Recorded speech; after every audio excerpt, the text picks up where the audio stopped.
നമസ്കാരം. കേരളത്തിൽ ലോക്സഭാ തെരഞ്ഞെടുപ്പ് ഏപ്രിൽ 26-ാം തീയതി നടക്കുകയാണ്.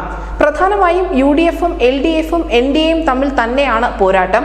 എന്തായാലും ഈ കത്തുന്ന ചൂടിനിടയിലും മൂന്ന് മുന്നണികളും കൊണ്ടുപിടിച്ച പ്രചരണത്തിലുമാണ്.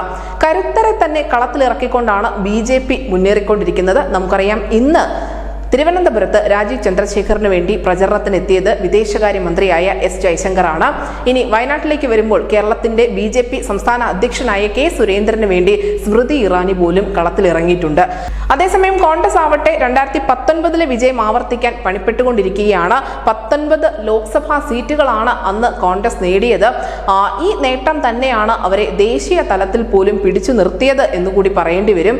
ഇനി LDF-നെ സംബന്ധിച്ച് ഇടതുപക്ഷമാവട്ടെ 2019 സംഭവിച്ച നാണം കെട്ട തോൽവിയിൽ നിന്നും കരകയറാനുള്ള എല്ലാ ശ്രമങ്ങളും നടത്തുന്നുണ്ട്. തീവ്രമായി തന്നെ അവർ ശ്രമിക്കുന്നു എന്നതിന്റെ ഏറ്റവും വലിയ ഉദാഹരണമാണ് 2 സിറ്റിംഗ് MLA-മാരെ തന്നെ കളത്തിലിറക്കിയിരിക്കുന്നത്. വടകരയിൽ KK ശൈലജയും അതിനോടൊപ്പം ആലത്തൂരിൽ K. രാധാകൃഷ്ണനും ഒക്കെ കളം നിറയുന്നത് കഴിഞ്ഞ തവണ ഉണ്ടായ പരാജയം ആവർത്തിക്കാതിരിക്കാൻ വേണ്ടി തന്നെയാണ്. എന്തായാലും തെരഞ്ഞെടുപ്പ് ദിവസം അടുത്തിരിക്കെ തന്നെ ഇപ്പോൾ ഒരു സർവേ ഫലം പുറത്തു വന്നിരിക്കുകയാണ്.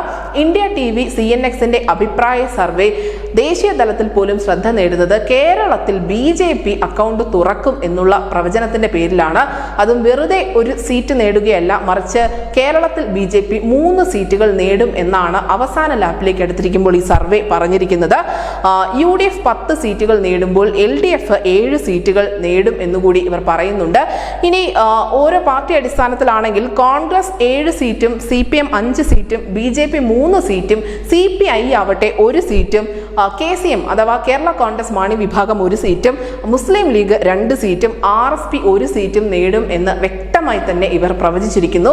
ഓരോ പാർട്ടിയുടെയും സീറ്റ് നില പോലും കൃത്യമായി പ്രവചിച്ച സ്ഥിതിക്ക് ഈ പ്രവചനത്തിന്റെ കൃത്യത ഏറെയാണ് എന്ന് വിലയിരുത്തപ്പെടുന്നുണ്ട്.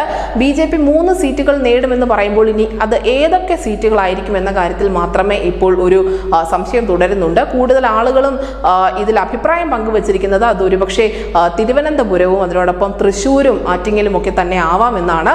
നിലവിൽ എന്തായാലും ഈ ഒരു സർവേ ഫലം കേരളത്തിലെ പ്രതിപക്ഷത്തെ വല്ലാതെ വിരളി പിടിപ്പിക്കുന്നുണ്ട്. നമുക്കറിയാം, BJP ഇവിടെ അക്കൗണ്ട് തുറക്കില്ല എന്നുള്ള പ്രചരണം തന്നെയാണ് ഇടതുപക്ഷവും അതിനോടൊപ്പം UDF-ഉം ഒക്കെ അഴിച്ചുവിടുന്നത്. പക്ഷേ ഇത്തരത്തിലുള്ള പ്രചരണങ്ങൾക്കെല്ലാം ഒരു കനത്ത മറുപടി തന്നെയാണ് ഇത്തരം സർവേ ഫലങ്ങൾ നൽകുന്നത്.